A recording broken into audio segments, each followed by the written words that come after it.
మేము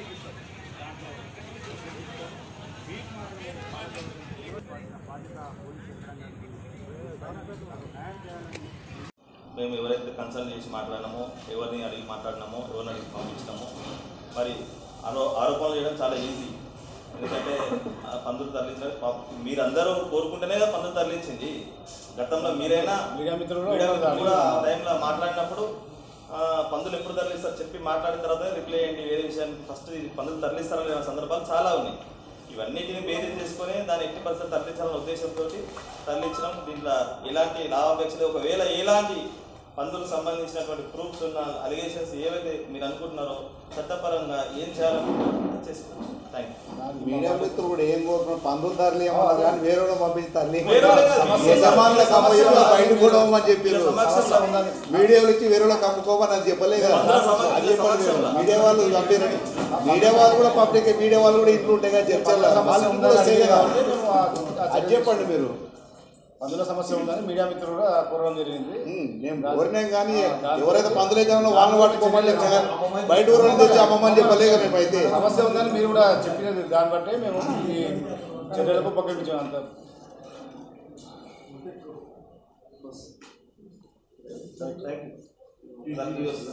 మున్సిపాలిటీ ఏర్పడినప్పటి నుంచి మరి ఎమ్మెల్యే లక్ష్మారెడ్డి గారి హయాంలో అభివృద్ధిలో మా వంతు పాత్ర అందరూ చైర్మన్, వైస్ చైర్మన్, కౌన్సిలర్ అందరి సారథ్యంలో మరి చాలా ముందుకు తీసుకెళ్ళినాం. మరి ఇటీవల కాలంలో కొన్ని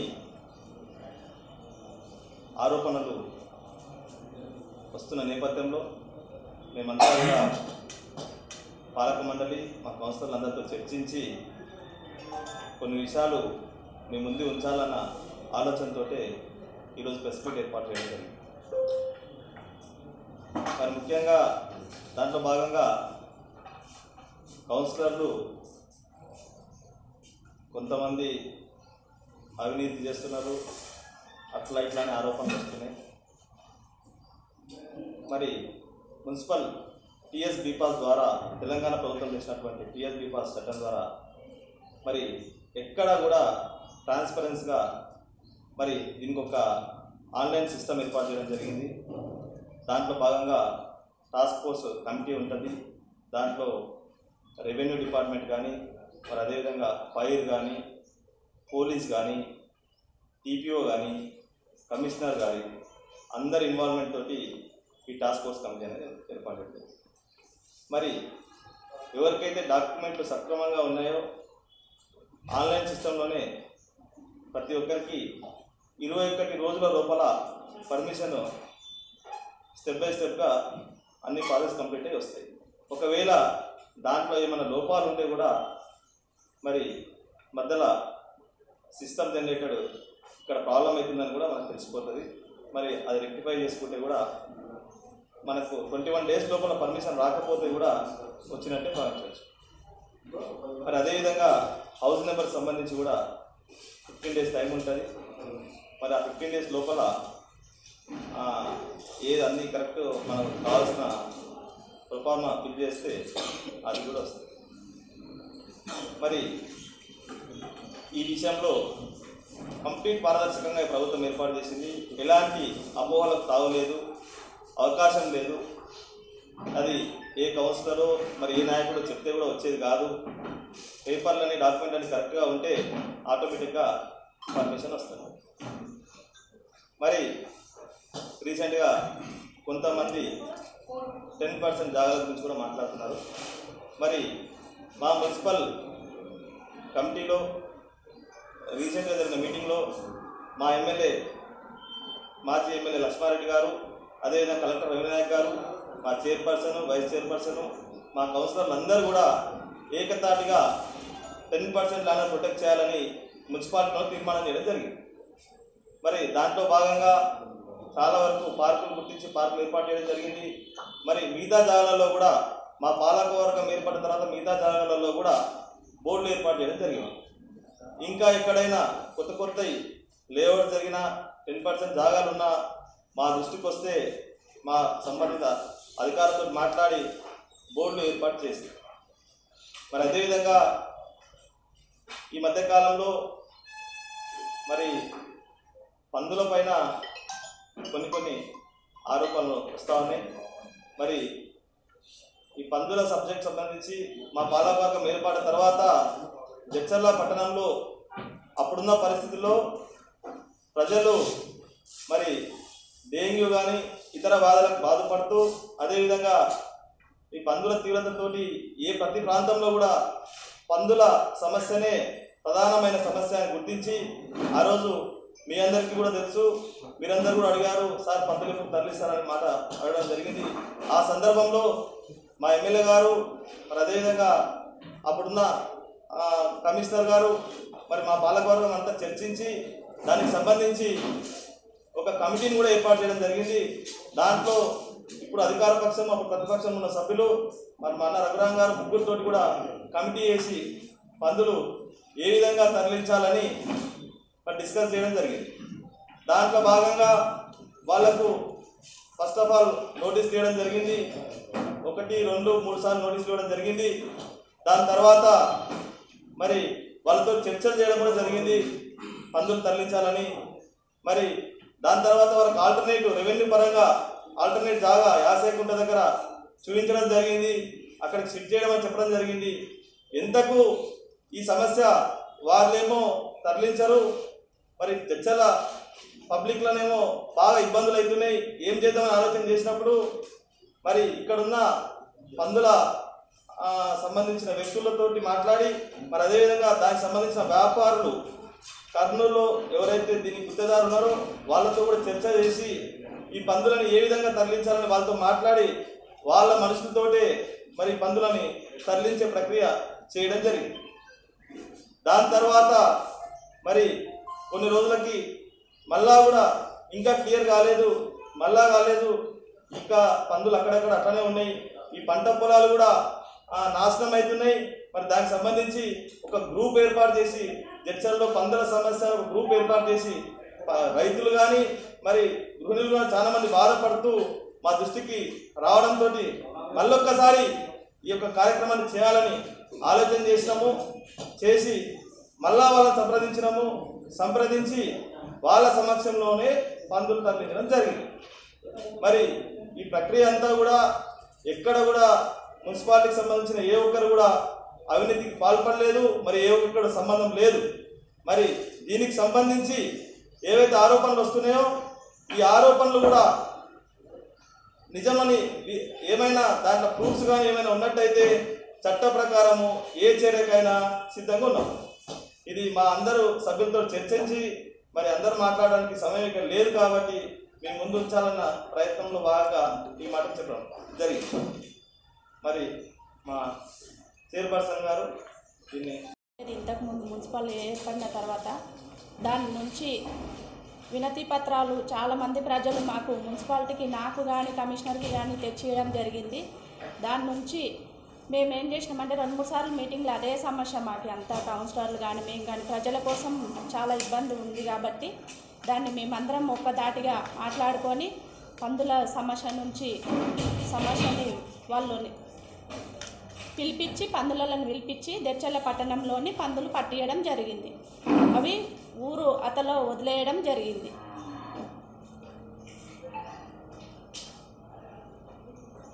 మంది కానీ మా కౌన్సిలర్లు కానీ ఎవరు కానీ ఎలాంటి తప్పులు చేసినా దానికి చట్టపరంగా చర్యలు తీసుకోబడతాయి, దాన్ని కఠినంగా శిక్షించబడుతుంది.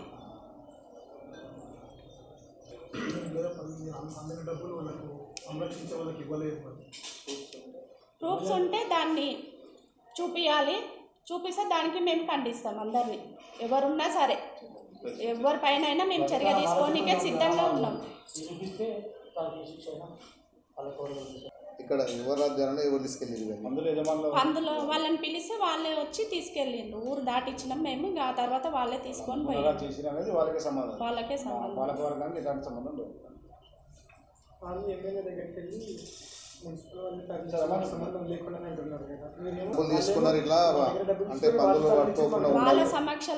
వాళ్ళ సమక్షంలోనే వాళ్ళు ఉన్నప్పుడే వాళ్ళతో పాటే మాట్లాడుకొని వాళ్ళకి కమిషనర్ కూడా కంప్లైంట్ చేసినాం. మేము మున్సిపల్ ఆఫీస్ వాళ్ళకే 6,50,000 రూపాయలు ఇచ్చిరంట వాళ్ళు. మా పందులు ఏం పట్టుకోకూడదు ఇక్కడనే ఉంటాయని చెప్పేసి. అది నిజమా అబద్ధం మాకు తెలియదు. నిజం ఉంటే ఎవరు నిజం ఉంటే అది ఎవరో ప్రూఫ్ చూపిస్తే దాన్ని మేము సంధిస్తాము. ఖచ్చితంగా వాళ్ళపైన మేము చర్యలు తీసుకుంటాం. అందుల విషయంలో మీకు ఎటువంటి సంబంధం లేదా? మాకు ఎలాంటి సంబంధం లేదు.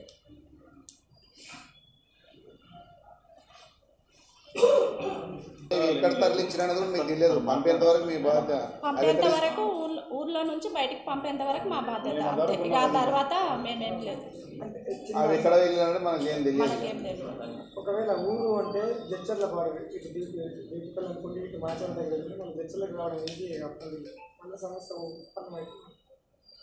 చర్చల్లో అయితే దాటిచ్చి వరకు మేము ఉన్నాం. ఆ తర్వాత ఇంకా వాళ్ళని తీసుకెళ్ళాం.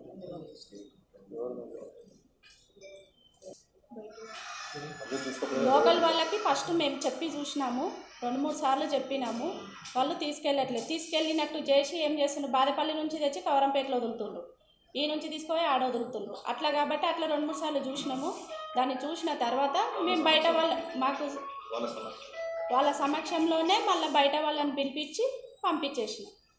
మేము వాళ్ళని సంప్రదించాక వాళ్ళు ఏమన్నారంటే నిన్న మాకు తెలియకుండా మేము మా ఆయన అంటే ఒక ఆయన జైల్లో ఉన్నాడు, మేము ఇక్కడ ఉన్నాము, మాకు తెలియకుండానే పందులు తరలించారని చెప్పేసి వాళ్ళు ఆరోపణ చేస్తున్నారు. పందుల వ్యాపారం అంటే పందులు కాసుకునేటువంటి అంటే ఆయన అది నిజం కాదు, ఆరోపణ. ఆల్రెడీ మేము ముందే చెప్పినాకనే తరలించినాం. వాళ్ళకి చెప్పి ఆ పని చేసినాము. చేసినాము 2-3 సార్లు ఇచ్చినాం, 3 సార్లు పంపించినాం నోటీసులు కూడా. వీలు కదా మేడం, మరి బయట తీసుకుపోతే వాళ్ళు బాగుంటారు, లాస్ అయినట్టు డబ్బులు. అట్లా అంటే మేము చెప్పినాం, ప్రజలకి చాలా ఇబ్బంది అవుతుంది. పంట పొలాలు కానీ లేదంటే ఇళ్ళల్లో కానీ డెంగ్యూ, మలేరియా. అదే శివకాంత్ డాక్టర్ ఉన్నారు, ఇంతకుముందు ఎలా ఉండేది, డెంగ్యూ వచ్చే ఎంత బాధపడేది ప్రజలు. దాని నుంచి ఇబ్బంది అవుతుంది కాబట్టి 2-3 సార్లు నోటీస్ ఇచ్చినా కూడా వాళ్ళు పట్టించుకోలేదు. దాని నుంచి బయట వాళ్ళని పిలిపించి పంపించేసినాం. మొత్తం ఎంతవరకు ఉండొచ్చు మేడం పందులు మొత్తం అందాజగా మీకు? ఇంకా పందులు వాళ్ళకే తెలియాలి, ఎన్ని ఉన్నాయని మాకు తెలియదు. దగ్గర నుండి మీరే అందాజ మీరు అంటే బాగానే ఒక సంఖ్య 1000, 2000, 3000 లక్షనా? పట్టించినప్పుడు లెక్క పెట్టేది అట్లీస్ట్ ఎన్ని ట్రాక్టర్లు పంపించిన అదే క్యాల్కులేషన్ ఉంటుంది కదా. ఒక బాగానే 4-5 బండ్లు అట్లా పంపించేసాం. ఇక్కడ అడుగుతున్నాం కదా, పంపించినాము. ఇక కొన్ని బండ్లు అయితే వాళ్ళే పట్టుకొని తీసుకెళ్ళిండ్రు. ఇంక ఎన్ని అనేది మేము లెక్క పెట్టలేదు. అంతా మేమే ఉండి కౌన్సిలర్లు కానీ మేము కానీ అందరం ముందుండి చేసినాం. పోలీసు వాళ్ళు కూడా అధికారులు ఉన్నారు, కమిషనర్ ఉన్నారు, సిఐ ఉన్నారు, అందరు ఉన్నారు. అధికారులతో పాటు మేము కూడా పాలకవర్గం మొత్తం ఉండి చేసినాం.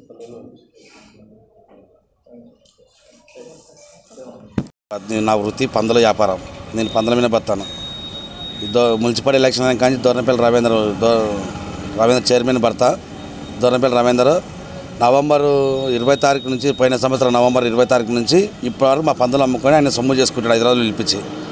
గతంలో ఎన్నోసార్లు ఖాళీలు పట్టుకున్నాం, స్థలం చూపించలేదు, ఏం అడగలేదు, కాదు చేయలేము, అది చేయకుండా ఇవన్నీ పందులు పట్టుకొని ఒక 3 నెలల కింద నా పందులు పట్టకూడదని చెప్పి 4 లక్షలు ఇచ్చిన. ఆయనకు 10 లక్షలు డిమాండ్ చేస్తే 4 లక్షలు ఇచ్చిన.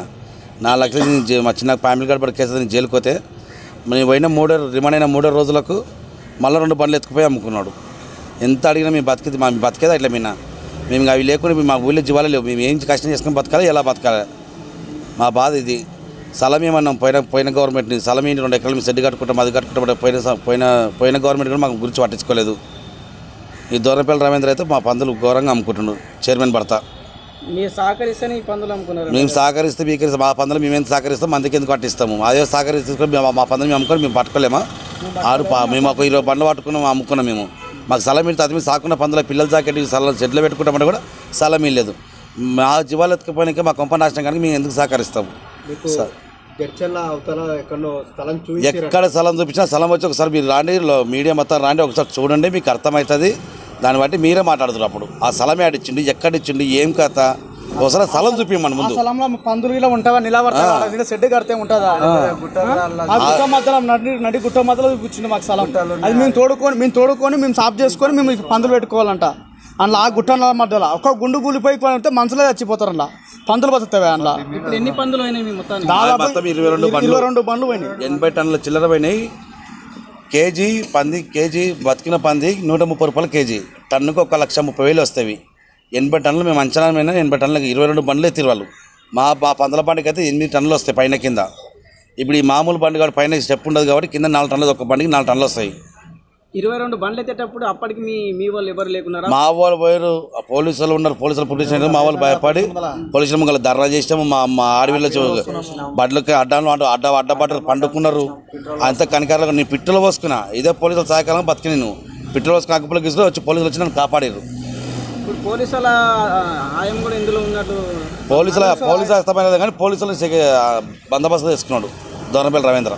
బందోబస్తు అంటే వాళ్ళు కూడా ఇందులో ఇన్వాల్వ్ ఉన్నట్టు వాళ్ళ వచ్చారు. వాళ్ళ ప్రొడ్యూషన్ సెక్యూరిటీకి వచ్చారు కానీ వాళ్ళు మమ్మల్ని అయితే ఇబ్బంది ఏం పెట్టలేదు పోలీసులు. కమిషన్ అది హస్తం కూడా ఇందులో ఉన్నట్లు వాళ్ళు ఈరోజు కమిషనర్ అయితే మమ్మల్ని ఇతర పోర్ట్ చేయలేదు. దోర్నపల్లి రవీంద్ర మున్సిపల్ ఎలక్షన్ అయినా కానీ దోర్నపల్లి చైర్మన్ భర్త దోర్నపల్లి రవీంద్రనే మా పందుల మొత్తం పడిపోయి అమ్ముకుంది. పందులు తరలించేటప్పుడు అతను కమిషనర్ ఉన్నాడంట కదా. ఉన్నాడు కమిషనర్ ఉండి మిజులే కానీ దోర్నపల్లి రవీంద్ర అయితే పక్కా ఉండి పట్టించిండు. ఇంకా కారు వేసుకుని వచ్చి నిలబడి పట్టించిండు కూడా పట్టించి ఎత్తించిండు. నైట్ 12 గంటల కూడా పడుతున్నాడు. నైట్ 11 నుంచి స్టార్ట్ అయితే తెల్లవారు 4 గంటల వరకు పడుతున్నాడు. దాదాపు ఇంత అంచనా మీది లాస్ మా కోటి పైన లాస్ట్ మేము కానీ తక్కువ వాళ్ళే. అసలు ఆ పందులను ఎక్కడ తరలించుంటారు? హైదరాబాద్ వాళ్ళు అది కర్నూలు అంటారు కదా. కర్నూలు హైదరాబాద్ వాళ్ళు మస్తు చెప్తారు. కర్నూలులో మా వాళ్ళు మా అన్నోళ్ళు ఉండరు. మేము మాకు దొడ్లి స్థలం లేదు కాబట్టి మాకు కొన్ని అప్పుడు 20 బండ్లు ఎత్తుకుపోయి అక్కడ పెట్టుకున్నాం. మేము వీళ్ళు ఎత్తించింది హైదరాబాద్లో చిక్కులలోని వాళ్ళని పిలిపించి ఆ జుట్టు కట్టుకుంటున్నారు చిక్కులలో వాళ్ళని పిలిపించి 40 మందిని పిలిచి పట్టించండు. మా వాళ్ళు అడ్డంపోతే మా బామ్మడలు అడ్డంపోతే కూడా పోలీసులను పొజిషన్కి పోలీసులు చూసి భయపడి దగ్గరపరిచారు మా వాళ్ళు. మొత్తం దోర్నపల్లి రవీంద్ర పోయి అమ్ముకున్న పందులు మొత్తం. మా నష్టపరం కడతారు. మాకు ఏం పని చూపిస్తారు మాకు బతుకు తెలియదు. ఇప్పుడు చూపించాలి దోర్నపల్లి రవీంద్ర మాకు చూపించాలి. ఇప్పుడు కానీ దోర్నపల్లి రవీంద్ర కానీ మా నష్టపరం మాకు కట్టలేదు అనుకో మేము బతకలేము. ఇప్పుడు కొత్త గవర్నమెంట్ వచ్చింది, కాంగ్రెస్ గవర్నమెంట్ వచ్చి ఎమ్మెల్యే సభకి కలుస్తాం. అంత కులం మొత్తం పోయి కలుస్తాం ఎమ్మెల్యే సభ. ఇప్పుడు వీళ్ళు ఓన్లీ దోర్నపల్లి రవీంద్ర చైర్మన్ ఒకటేనా లేకపోతే కౌన్సిలర్ అయితే లేరు. ఫస్ట్లో ఒక 2 సంవత్సరాల కింద రైతులు ఉన్నప్పుడు పట్టుకుపోయి విడిచిపెట్టాం. మేము రైతులు మేము కొన్ని వరకు రాయలు పట్టుకుపోయి విడిచిపెట్టాము. నవంబర్ 20 తారీఖు నుంచి 2022 నుంచి స్టార్ట్ దోర్నపల్లి రవీంద్ర వాటి అమ్ముకుంటాడు. దాదాపు 2-3 సార్లు మీకు నోటీస్ ఇచ్చినా కూడా మీరు మాకు నోటీస్ ఎవరు సునీత మేడం ఉన్నప్పుడు నోటీస్ ఇచ్చింది. మేము అప్పుడు జీవాలు పట్టినాం. సునీత మేడం ఉన్నప్పుడు